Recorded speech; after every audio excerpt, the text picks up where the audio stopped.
Brad Williams, Excel Prime. We're starting with time. We're going to review about 10 different time-related tutorials, and they're pretty straightforward. We're going to add, we're going to subtract. In this particular case, change decimal hours to time. What does that mean? We're going to add 10 hours. So in order to do that, we have to convert this time over into something Excel can read.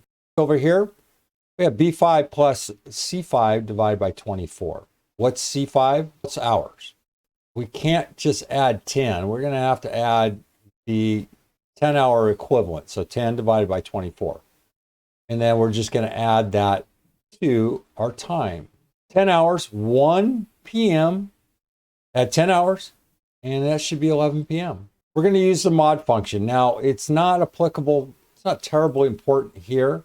I'm going to put this to 1 to, I don't know, 27. Generally, what happens as we progress, we're going to find there's a clash if we cross over 12 a.m. on a consecutive tone. In other words, if we start at 7 p.m. and we want to add 9 hours, we want to be able to continue without breaking at 12 a.m. Because 12 a.m. is going to break and it's going to show the next day, and it may show 3 hours where we're trying to get 9 hours.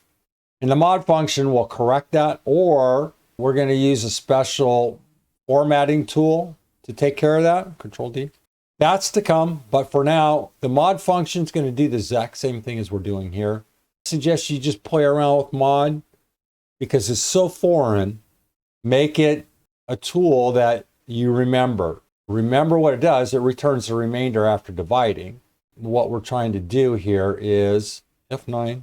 If there is a remainder here, well, that mod function is going to alleviate it. Read this information. We're just breaking this down so Excel can read it. More to come. Thanks for your time. Brad Williams, Excel Prime. See you soon.